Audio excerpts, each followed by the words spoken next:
தமிழை பத்தி நீங்க தெரிஞ்சுக்கணும். இதை தெரிஞ்சு இதெல்லாம் உங்களுடைய எதிர்காலத்துக்கு தேவையான செய்திகள். அதனால தான் நான் சொல்ல போறேன். உலகத்திலேயே இப்போ சென்ற வாரம் தமிழக முதல்வர் ஒரு புதிய அறிவிப்பை ஒன்று விட்டார்கள். உலகத்தில் அமெரிக்காவிலே இருக்கக்கூடிய ஆராய்ச்சி மையத்தில், இந்தியாவிலே மகாராஷ்டிராவிலே இருக்கக்கூடிய ஆராய்ச்சி மையத்தில் நம்முடைய தமிழர்களுடைய கீழடியில் இருக்கக்கூடிய, மதுரைக்கு பக்கத்தில் கீழடியில் இருக்கக்கூடிய பூமிக்கு அடியில் இருந்து தோண்டி எடுக்கப்பட்ட அந்த பொருட்களை வைத்து, அந்த எழுத்துக்களை வைத்து தமிழன் எத்தனை ஆண்டு காலம் வாழ்ந்திருக்கிறார் என்பதை, எத்தனை ஆண்டுகளுக்கு முன்பாக வாழ்ந்திருக்கிறார் என்பதை ஆய்வு செய்து கொடுத்த நேரத்தில் அந்த செய்தியை அவர்கள் ஆய்வறிக்கையிலே கொடுத்திருக்கிறார்கள். 5340 ஆண்டுகளுக்கு முன்பாக தமிழன் வாழ்ந்திருக்கிறான் என்பதை அந்த வரலாறு இன்றைக்கு நமக்கு சொல்லிக் கொண்டிருக்கிறது. புரிந்து கொள்ள வேண்டும். ஏனென்றால் அந்த அளவுக்கு ஒரு பழம்பெரும் சமூகமாக தமிழ் சமூகம் இந்த உலகத்திலே இருந்திருக்கிறது. எனவே அந்த அடிப்படையில் பார்க்கின்ற போது உலக அளவிலே நம்முடைய மொழிகளை பார்த்தால் 6500 மொழிகள் இருக்கிறது.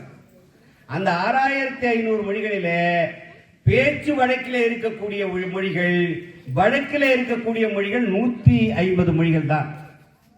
இந்த 150 மொழிகளிலே இலக்கியம் சார்ந்த மொழிகள் எத்தனை குடும்பங்களை சார்ந்த மொழிகள் என்று சொன்னால் 6 குடும்பங்களை சார்ந்த மொழி குடும்பங்கள் தான் உலகத்திலேயே இருந்திருக்கிறது.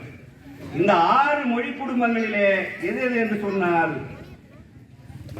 தமிழ் மொழி, கிரேக்க மொழி, லத்தீன் மொழி, அரேபிய மொழி, ஐரோப்பிய மொழி, சீன மொழி, சமஸ்கிருத மொழி. இந்த 6 மொழி குடும்பங்கள் தான் இருந்திருக்கிறது.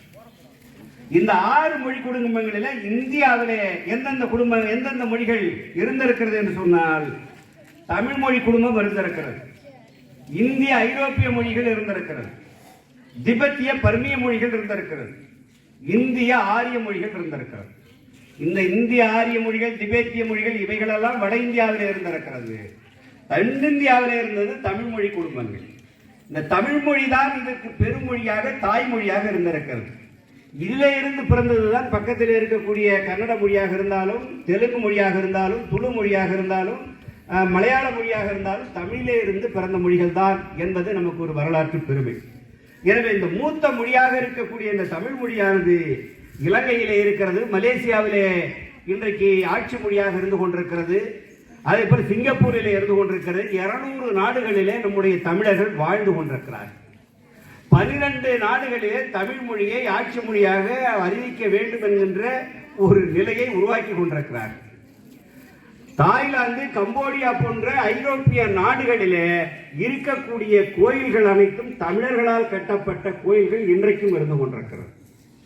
இப்படி தமிழனுடைய பெருமைகள் பல வழிகளிலே இன்றைக்கு இருந்து கொண்டிருக்கக்கூடிய இந்த காலகட்டத்திலே தான் நம்முடைய பகுதிகளிலே, நம்முடைய நாட்டிலே தமிழை இன்றைக்கு நாம் மேன்மைப்படுத்த வேண்டும்.